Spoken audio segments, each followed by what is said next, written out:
जय हिंद दोस्तों, स्वागत है आप सभी का आपके अपने यूट्यूब चैनल जैकपुर पे। तो कल हमने एक वीडियो डाला था जिसमें हम लोगों ने 4 टॉपिक को एक ही वीडियो में कंप्लीट किया था। हिस्ट्री था, ज्योग्राफी था, पॉलिटिकल साइंस था और इकोनॉमिक्स था। आप लोगों ने काफ़ी पसंद किया और आप लोगों को भी पसंद आया था कि चलिए एक ही वीडियो में 4 टॉपिक का रिवीजन हो जाना एक बहुत बड़ी बात है।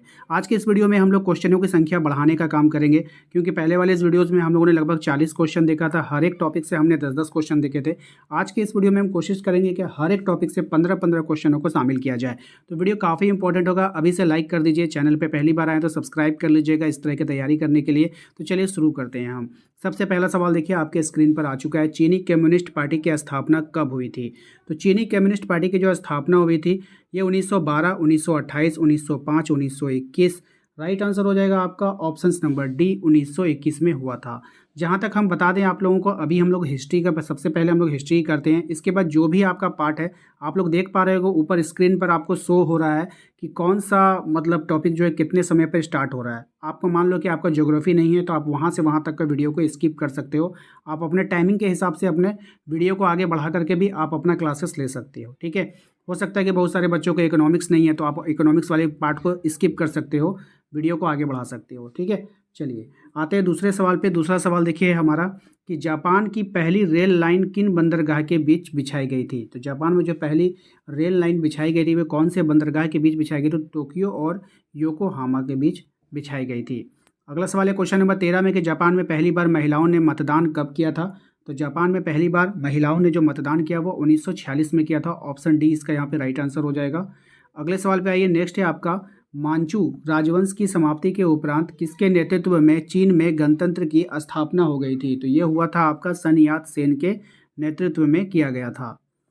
नेक्स्ट सवाल है आपका कि सन यात सेन ने 1905 ईस्वी में जापान में किस संस्था की स्थापना किया था? तो इसको ने इन्होंने किया था तुंग मेंग हुई, है ना, तुंग मेंग हुई संस्था की स्थापना किया था। ये इंपॉर्टेंट नहीं है, ठीक है। जो इंपॉर्टेंट नहीं होगा वो हम आपको बता देंगे, ठीक है। नेक्स्ट आइए, चीन में सबसे प्रमुख जातीय समूह क्या है? ये इंपॉर्टेंट है, इसको ध्यान में रखना है। तो चीन में जो सबसे प्रमुख जातीय समूह जो है वो है क्या? हान। कौन है? हान, याद रखिएगा। जापान की संसद का क्या है, क्या नाम है आपको बतानी है। तो ये हो जाएगा डायट। ये भी आपका मोस्ट इंपॉर्टेंट रहेगा एग्जाम के लिए। नेक्स्ट देखते हैं क्या है हमारा। कह रहा है कि जापान को अपने में से एशिया को निकाल फेंकना चाहिए, ये कथन किनका है? ये कथन कहा गया था किसके द्वारा? तो ये कहा गया था फुकुजावा युकिची के द्वारा, ठीक है। ताइवान चीन से कब अलग हुआ था? तो ताइवान जो है वो चीन से अलग कब हुआ ये आपको यहाँ पे बतानी है। राइट आंसर हो जाएगा 1949 में ये अलग हो गया था। क्वेश्चन नंबर 20 पे आइए, कहा जा रहा है कि जापान आने वाले प्रथम यूरोपियन कौन थे? तो जापान आने वाले प्रथम यूरोपियन थे वो थे पुर्तगाली। कौन थे? पुर्तगाली थे, याद रखिएगा। ये मोस्ट इंपॉर्टेंट रहेगा एग्जाम के लिए। नेक्स्ट है अफीम युद्ध किन दो देशों के बीच हुआ था? ये भी काफ़ी इंपॉर्टेंट सवाल है कि अफीम युद्ध जो हुआ था वो चीन और ब्रिटेन के बीच हुआ था। ऑप्शन बी इसका यहाँ पे राइट आंसर हो जाएगा। नेक्स्ट सवाल है आपका कि प्राचीन चीन का महानतम इतिहासकार किसे माना गया है? तो ये जो माना गया है आपको बतानी है। राइट आंसर सीमा छियन को। किसको माना गया है? सीमा छियन को माना गया है। नेक्स्ट है आपका साम्यवादी नेता ट्रोट्स्की किस देश के थे? तो साम्यवादी नेता जो ट्रोट्स्की थे वो कौन से देश के थे ये बतानी है आपको। तो रूस के थे। ये सवाल काफ़ी इंपॉर्टेंट रहेगा एग्जाम के लिए। जापान में शोगुन शासन कब समाप्त हुआ था? जापान में शोगुन शासन समाप्त हुआ था 1867 में। ऑप्शन सी इसका राइट आंसर होगा। नेक्स्ट है आपका टोक्यो। ध्यान दीजिएगा, टोक्यो से योकोहामा तक रेल लाइन कब बिछाई गई थी? तो ये बिछाई गई थी आपका 1973 में। ऑप्शन डी इसका यहाँ पे सही जवाब हो जाएगा। चलिए अब हम लोग करने वाले हैं आप लोगों के ज्योग्राफी यानी कि भूगोल का कुछ मोस्ट इंपॉर्टेंट सवाल। तो वीडियो को अभी तक आपने लाइक नहीं किया तो प्लीज़ लाइक कीजिएगा एंड सब्सक्राइब कर लीजिएगा ताकि आप लोगों का नोटिफिकेशन आता रहे। इसके अलावा जो भी हमारे व्हाट्सएप ग्रुप को ज्वाइन करना चाहते हैं वो ग्रुप को भी ज्वाइन कर सकते हैं। तो चलिए स्टार्ट करते हैं। निम्नलिखित में से किस दशक को अंतर्राष्ट्रीय आपदा न्यूनीकरण दशक घोषित किया गया? ठीक है, तो कौन से दशक को घोषित किया गया था? तो 1990 से 2000 का जो दशक था उसको जो है आपदा न्यूनीकरण दशक घोषित किया गया था, ठीक है। नेक्स्ट आते हैं क्वेश्चन नंबर 12 पे। कह रहा है कि निम्नलिखित में से किस नगर में आपदा न्यूनीकरण विश्व कॉन्फ्रेंस आयोजित किया गया था? तो कौन से शहर में किया गया था ये आपको बतानी है। राइट आंसर हो जाएगा याकोहामा। नेक्स्ट है आपका उष्णकटिबंधीय चक्रवात किन अक्षांशों के मध्य उत्पन्न होता है? ये सवाल काफ़ी इंपॉर्टेंट रहेगा आपके एग्जाम के लिए। राइट आंसर हो जाएगा इसका ऑप्शन नंबर डी, 30 डिग्री उत्तर से 30 डिग्री दक्षिण, ठीक है, याद रखिएगा। नेक्स्ट आते हैं हम लोग, आपदा प्रबंधन अधिनियम को कब पारित किया गया था? मोस्ट इंपॉर्टेंट सवाल रहेगा आपके एग्जाम के लिए। राइट आंसर हो जाएगा 2005 में, option number B. Question number आते हैं 15 पे कि कोविड-19 किस प्रकार का आपदा है? तो कोविड-19 जो हुआ था, ये जो आपदा है ये आपका जो है जैविक आपदा है। कौन सा आपदा है? ये आपका जैविक आपदा है, याद रखना है आप सभी को। नेक्स्ट सवाल है कि तूफान महोर्मी, है ना, महोर्मी यानी कि क्या है? तो ये कैसा तूफान था यहाँ पे, ये आपको बतानी। तो राइट आंसर हो जाएगा उष्णकटिबंधीय क्षेत्र में चलने वाली एक वायु है जिसको हम लोग तूफान महोर्मी कहते हैं। ठीक है। नेक्स्ट आते हैं हम लोग क्वेश्चन नंबर 17 में। क्वेश्चन नंबर 17 को देखिए, सर्वाधिक चक्रवात कहाँ आते हैं? तो सर्वाधिक चक्रवात जो आते हैं वो बंगाल की खाड़ी में आते हैं। ऑप्शन सी इसका यहाँ पे सही जवाब हो जाएगा।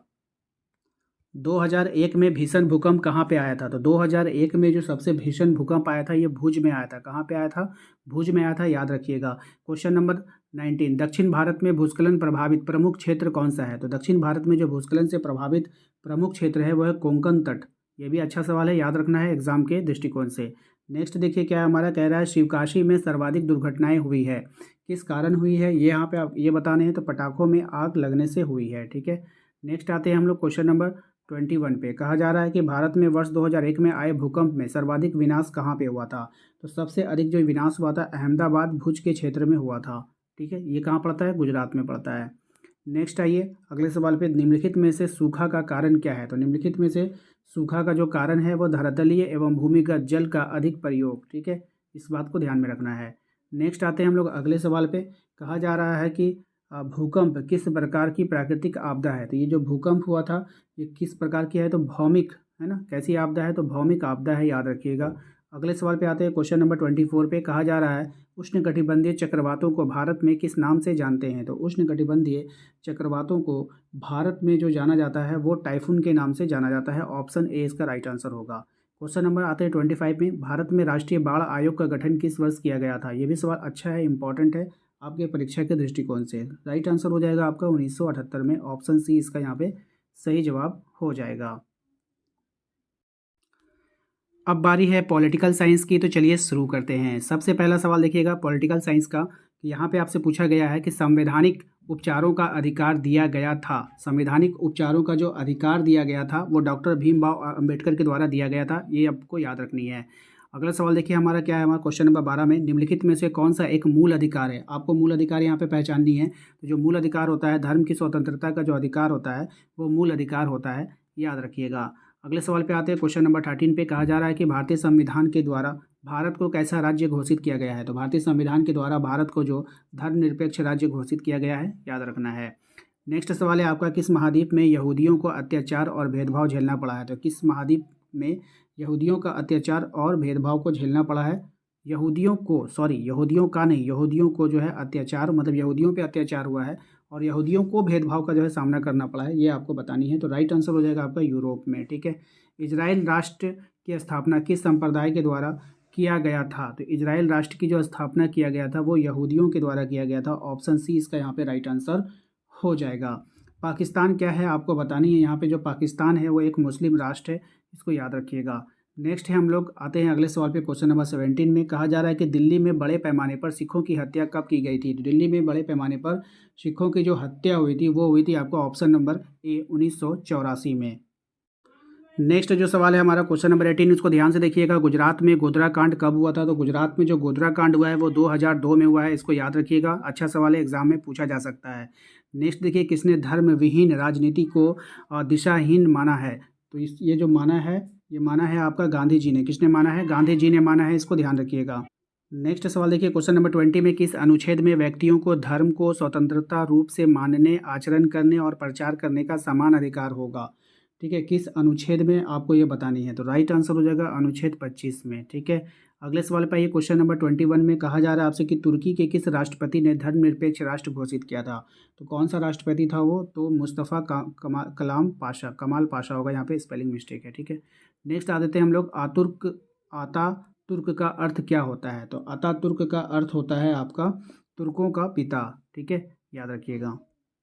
नेक्स्ट जो सवाल है वो है, संयुक्त राज्य अमेरिका किस प्रकार का देश है? तो ये जो अमेरिका है वो किस प्रकार का देश है? तो एक धर्मनिरपेक्ष देश है, यानी तुर्की धर्मनिरपेक्ष देश कब बना था? तो तुर्की जो है वो धर्मनिरपेक्ष देश बना था 20वीं सदी में। कब बना है? तो 20वीं सदी में बना है। क्वेश्चन नंबर 25 पे आइए। क्वेश्चन नंबर 25 में आपसे कहा गया कि तुर्की में गणतंत्र की स्थापना किसने किया था? तो तुर्की में जो गणतंत्र की स्थापना किया था वो किया था मुस्तफ़ा कमाल पाशा। मैंने बोला था ना वहाँ पे नाम में मिस्टेक है, तो यहाँ पे कमाल पाशा होगा। ठीक है, याद रखिएगा। ऑप्शन नंबर बी इसका यहाँ पे राइट आंसर हो जाएगा। चलिए अब स्टार्ट करते हैं हम लोग इकोनॉमिक्स का और देखेंगे यहाँ पे कुछ इंपॉर्टेंट सवाल जो आपकी परीक्षा के लिए इंपॉर्टेंट होंगे। तो चलिए शुरू करते हैं। सबसे पहला सवाल देखिए आज का है कि चीन में विशेष आर्थिक क्षेत्र के निर्माण का मुख्य उद्देश्य क्या था? तो इसका जो मुख्य उद्देश्य था वो था विदेशी निवेशकों को आकर्षित करना। ऑप्शन नंबर बी इसका यहाँ पे सही जवाब हो जाएगा। पाकिस्तानी जो अर्थव्यवस्था है वो कैसी अर्थव्यवस्था है यहाँ पे ये आपको बतानी है। तो मिश्रित अर्थव्यवस्था है और भारत की जो भी अर्थव्यवस्था है वो भी मिश्रित अर्थव्यवस्था है, याद रखिएगा। नेक्स्ट है आपका पाकिस्तान द्वारा पूंजीगत वस्तु उद्योगों का राष्ट्रीयकरण कब किया गया था? तो ये जो किया गया था 1970 के दशक में किया गया था, इसको ध्यान में रखिएगा। पाकिस्तान में वित्तीय सहायता के प्रमुख स्रोत क्या है? यानी कि पाकिस्तान में जो वित्तीय सहायता का जो स्रोत है वो क्या है आपको बताना है, कहाँ से उनको इनकम होता है। तो पश्चिमी देशों से प्राप्त वित्तीय सहायता है, मध्य पूर्व देशों में जाने वाले प्रवासियों की जो आय है, तो ये इसकी जो वहाँ पर मुख्य स्रोत है। ठीक है, पाकिस्तानी अर्थव्यवस्था की आर्थिक सुधार कार्य कब प्रारंभ किया गया था? तो पाकिस्तानी अर्थव्यवस्था में आर्थिक सुधार कार्य प्रारंभ हुआ 1988 में हुआ था। क्वेश्चन नंबर आते हैं 16 में। कहा जा रहा है कि निम्न में से किस देश की जनसंख्या घनत्व सबसे कम है? ठीक है, किस देश की जनसंख्या घनत्व जो है वो सबसे कम है यहाँ पर ये आपको बतानी है। तो चीन की जो जनसंख्या घनत्व है जो है वो सबसे कम है यहाँ पर। ठीक है, ये बात का ध्यान रखिएगा। नेक्स्ट है आपका सर्वाधिक जनसंख्या वृद्धि वाला राष्ट्र कौन सा है? तो सर्वाधिक जनसंख्या जो वृद्धि वाला जो राष्ट्र है वो हो जाएगा आपका पाकिस्तान। ठीक है, मतलब जनसंख्या ज़्यादा नहीं है, जनसंख्या का जो वृद्धि दर है वो वहाँ पे ज़्यादा है। ठीक है, इस बात का ध्यान रखना है। नेक्स्ट है आपका एक संतान नीति लागू करने वाला देश कौन सा है? तो एक संतान नीति लागू करने वाला जो देश है वो है आपका चीन। चीन में जो है एक संतान होगा, ये लागू कर दिया है। सबसे कम नगरीकरण करने वाला देश कौन है? तो सबसे कम नगरीकरण करने वाला देश है भारत। उसके बाद है हमारा नेक्स्ट सवाल कि सकल घरेलू उत्पाद की दृष्टि से चीन का विश्व में कौन सा स्थान है? तो चीन का जो विश्व में स्थान है वो दूसरा स्थान है। इसको ध्यान रखिएगा आप लोग, अच्छा सवाल है, आपके एग्जाम में पूछा जा सकता है। आइए नेक्स्ट आते हैं। आपका चीन का सकल घरेलू उत्पाद डैश ट्रिलियन है, यानी कि कितना ट्रिलियन है ये आपको बतानी है। तो 22.5 ट्रिलियन है। ठीक है, अगले सवाल पे आते हैं। नेक्स्ट है हमारा कि 1980 से 90 के दशक में चीन का जीडीपी विकास दर क्या था? तो चीन का जो जीडीपी विकास दर है वो जो था आपका वो 10.3% था। भारत का जीडीपी चीन के जीडीपी का कितना प्रतिशत है? तो भारत का जो जीडीपी है वो चीन के जीडीपी का 41% है, याद रखना है आप सभी को। अच्छा सवाल है ये भी। क्वेश्चन नंबर आते हैं हम लोग 24 पे कि 2015 से 17 में भारत का जीडीपी विकास दर कितना था? तो ये उतना इंपॉर्टेंट नहीं है क्योंकि ये बहुत पुराना हो चुका है, तो ये आपसे नहीं पूछा जाएगा। लेकिन ऐसे अगर पूछ लिया जाए तो आप ध्यान रखिएगा 7.3% इसका आंसर होगा। 2018-19 में चीन की सकल घरेलू उत्पाद, ये भी आपका इंपॉर्टेंट नहीं है, तो इसको आप लोग छोड़ दीजिए। तो आशा करते हैं कि आज का ये वीडियो काफ़ी इंपॉर्टेंट था आप लोगों के लिए, तो वीडियो को लाइक कर दीजिएगा। चैनल पे पहली बार आए तो सब्सक्राइब कर लीजिएगा, घंटी वाले आइकन को जरूर प्रेस कीजिएगा ताकि आने वाली हर एक वीडियो का नोटिफिकेशन आपके मोबाइल पे जाए। इसके अलावा हमें कमेंट कर जरूर बताइए कि आप लोगों ने कौन कौन से विषय को आज देखा है हमारे इस वीडियो में।